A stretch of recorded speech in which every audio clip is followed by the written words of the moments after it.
Hey everybody, after a decade of talking about home security, we wanted to create a very short series of videos that has to do with some simple tips that you can use to increase your home security. All right, let's talk front doors. So in this scenario, we're looking at our model home again from a bird's eye view.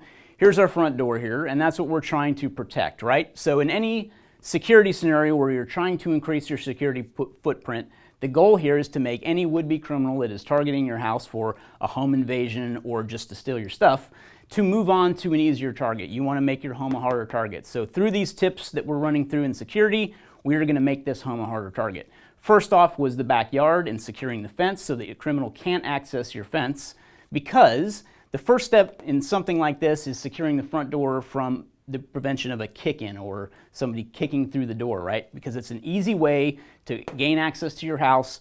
The door is now flung open. Even if it stays open, no one from the street driving by is probably going to notice unless they know you personally and they know you don't leave your front door open. So either way, that front door is now open and they've gained access. So how we can prevent that? We've already locked our fence, right? You have a lock on your fence now, hopefully. So the back door is not necessarily going to be the path of least resistance for them. The front door is. So they're going to walk right up, kick it in. What are we going to do to prevent that? So there are a couple of companies that make things like this. So it's a long strip of reinforced steel that you can put in the door jamb side of your front door. They also make pieces that secure the hinges and the actual lock itself. And we'll talk locks in a second. However, reinforcing these will prevent a kick-in. And trust me, they work. We've done testing on our own. I happen to really like this Door Armor company. This has been my favorite just because they have more versatility. They secure back doors and sliding doors and all that kind of stuff. So anyway, putting a strip there, we're now protecting the hinge side and the basically the opening of the door, the lock side. Right, so now we're preventing a kick-in. What else could be done? So the other thing too is that you really want to kind of have an idea of what's going on in front of your house, and we're not really getting into the whole home security cameras yet. However, I do really love a Nest doorbell.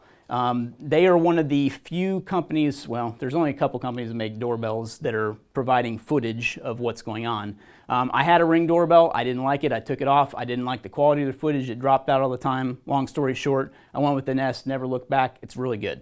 So what I like is that I get notifications when someone's at my front door. I can find out if it's a delivery man, etc. I can find out if someone's targeting my front porch to steal packages off of it. That's a big thing too, right? So maybe they're not trying to get in your home, maybe they're just trying to steal your Amazon box. So a Nest doorbell is a great thing. Take my advice on it, don't take my advice, either one. Get a doorbell that you've got footage for that you can actually go back and share to the police in case of the event that something happens. Or even a neighbor.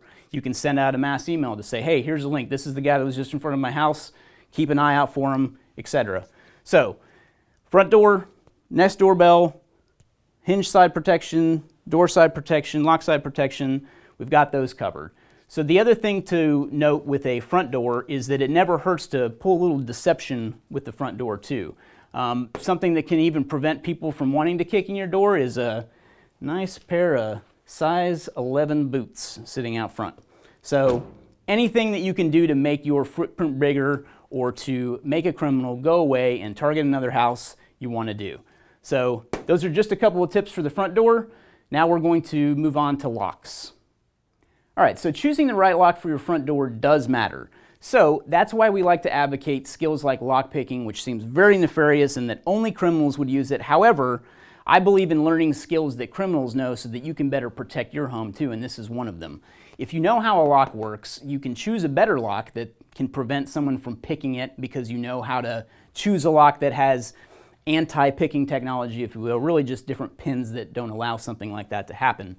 And it's keyed a different way. I'm not going to get into the specifics of that. However, I will say that the skill in itself will teach you how to prevent picking because you'll know more about it. So that's kind of the rough thing, but really it's selecting a lock. And what you want to do when you're selecting a lock is that you want to pay attention to your surroundings. So in our picture here, that front door has a swing this way, right? So, and the reason it has this kind of swing is that you can see that the opening here, or the handle, is on this side right here. So that means this is the hinge side and is going to swing inside the house. Nobody that I have ever seen has a front door that swings out this way. It's always inside as they're opening the door. Now, Depending on your builder, I know all things can happen. However, the majority of houses are going to have this. So that's why kicking in a door is a thing, because the door swings open inside, etc. And the hinges themselves are on the inside of the door. If the door swung open, those hinges would have to be on the outside of the door, depending on the type of door. However, the type of door you have is very important too when selecting a lock. So if you have side lights, so meaning your front door, let me get a better marker. Your front door is like so, and this is our illustrated version here. This is kind of the front door we're looking at. Again, here, hinges on this side. When you're selecting a door, pay attention to selecting a door and selecting a lock. This house, you can hardly see it, but it has a little side light over here. So a little window that's on the side. And the problem with little windows like that is that someone can break out that little window, even if you have a door break or a glass break, if you will, on your alarm system. They can reach through that and actually open your door. So that is called a single cylinder lock. So when you have a locking mechanism on this is the door here, right? This is the inside of the door and the outside of the door.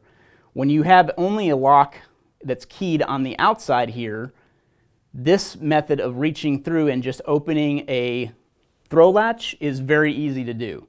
Now, if you have a double cylinder lock, which means that now you have a lock on the inside and the outside, you've now prevented someone from reaching their hand around and being able to open anything, because that's now a keyed lock on the other side too. The danger in that is that if there's a fire or something like that, that can be a dangerous scenario, so know what you're getting into. You hopefully will have a key nearby. I'm not going to tell you where to put a key because that's a security issue in itself. However, you want to have the option to quickly egress your house still, so be careful with that. However, if you have this side light, to me, I would rather have to spend a few seconds to get out of the house than to worry the whole time about someone reaching their hand through and opening my door and being in without having to kick in anything.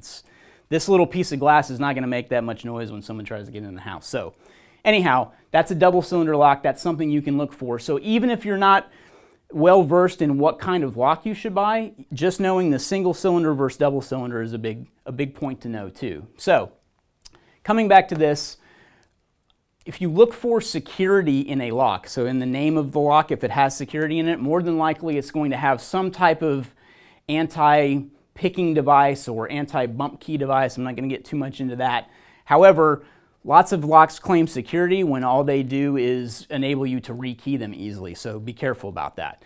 You want to get something that's got pins. So there are things called hourglass and mushroom-shaped pins that look a little like this, and I know that's a horrible drawing, but anyhow, when you're picking that and you're trying to pick a lock, very simple, it will get bound up with security pins, and you want to have something with security pins, so at the very least.